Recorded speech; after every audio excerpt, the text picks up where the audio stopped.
Internet. Thank you, Zuckerberg. Because I'm wondering, is that playing into it, the personal technology and the internet and the phones, where we don't have to think for ourselves. We don't. It's funny. We're not, and they disconnect us. Like texting disconnects us. You know what I love about texting? Someone calls me, I don't want to talk to you. I just wait for them to hang up and I text back, what?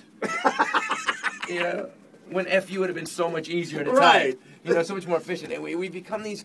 And we're so technophobic. I gotta get the 3G, the 4G, the 5G. Maybe one day my friend's brain will just be transplanted to my brain, so I can literally think their thoughts as they think them. Is that okay? Can we do that? And we've lost. I think we're basically lost our basic humanity to the point where, even to the point, everyone has to be the same. No one can be excellent. Like kids, people get trophies. Kids are getting trophies for losing now. You don't get a trophy for losing. Egos, you get pizza and shut up when you lose. That's what happened. My dad, here's 2 quarters. We go to the pizza parlor. Here, you go play video games. I'm going to hit on the waitress because my kid sucks at sports. That's what happened. You don't get a trophy for losing? Well, it's and we go round and round on this on the air. I love going to the video store. I love going to the Blockbuster and asking the chick behind the counter, what do you like? What's the movie that you recommend? Having some interaction. Anybody under 30, they scream at me because, you can do it online now with Netflix. Right. But I like that human interaction. Yeah, it's part of being human. That's the whole thing, is that we've actually got this thing now where we're connected. I have 12,000 friends.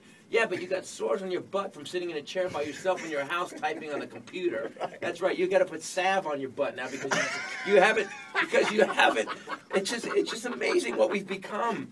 We require butt salve. Yeah, that's what Facebook has brought us. To be connected, we're just sitting there clickety clacking. I'm talking to everybody. Everybody likes me. Haven't had a you've got vampire skin because you've been in the house for 36 days. I don't know, and that's what this show's about. It's kind of about how we've come apart and we have to get back involved. We have to become the village again. My father believed it took a village to raise a child, and that every village needs a rogue sheriff who plays by his own rules. I agree. This is a big theme on the show. About the disconnect. The Pope was talking smack about this the other day about how I love that line. The Pope was talking smack. Pope was talking smack. Yo, man, you hear the Pope? The Pope was talking smack. That's a good line. Well, I think it is kind of pushing us all apart. And you see a lot of the younger kids and the way they bully. They will stomp one of their fellow classmates and put that crap on YouTube and it comes up as an option in their minds as something to do for fun. Yeah. How do I get famous? How do I get my own reality show? Let's beat the crap out of Johnny. Exactly. In the show and where do you see the future of this? Obviously you want to kind of encourage extinction. people. I honestly see extinction. I swear to God, if we don't stop it, we're on the road to this whole show. I wrote this show. This started because I was in the DMV one day, and why was I in the DMV? Because I'm a patriot. And I protest speed limits by exceeding them. And by the way, people, if you're going to join me in my quest, little tip, when the cop walks up to give you the ticket, do not tell him you're the Nelson Mandela of the highways, because he will impound your car. Marika, are you listening? She gets pulled over almost every other day. Oh, really? So but she gets out of it, don't you, with the cops? You get, look at the look. Look at the, yes, I'm so pretty. Yes, I say yes, I did. If dudes start weeping in the car, we just get tagged with extra charges. Right, and fines. Yeah. Anyway. You're getting a DUI now. If you're a guy and you start crying in the car, you get out. You get a DUI.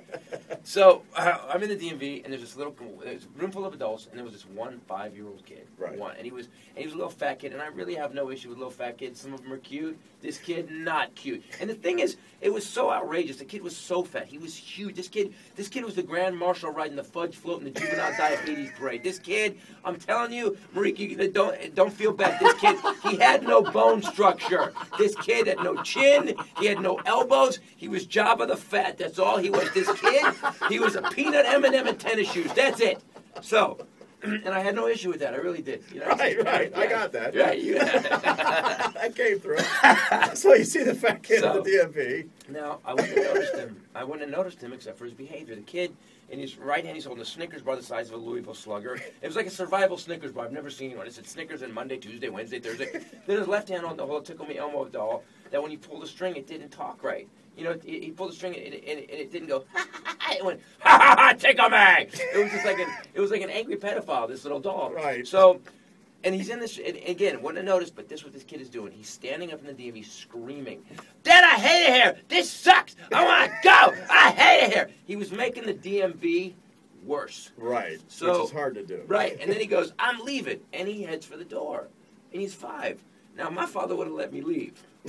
And I would have been run over in the parking lot by a student driver. That's what would happen. Right, right. This kid's dad, I'm watching across. His dad, by the way, is 3rd in line. His dad's about to get dealt with at the DMV. And the kid heads for the door, and the dad, and he's one of these new age dads. The dad's wearing like a shirt made out of hemp and regrets. You know, he's got Crocs on, and he's just one of those dads. He looked like the dad that passed out the trophies to the losers in Little League. Right. That's what he hey, looked buddy. like. Yeah, where you going, hey, buddy? Everybody, yeah, you're my buddy. Daddy's your hey, buddy. I'm not your dad. I'm your buddy. That guy, exactly. And he starts, and I just don't understand these parents. I have 2 kids now. Right. My father didn't raise me like this because my dad raised me. And by the way, I'm not saying my dad raised me the best, because my dad used to beat other kids' asses in supermarkets.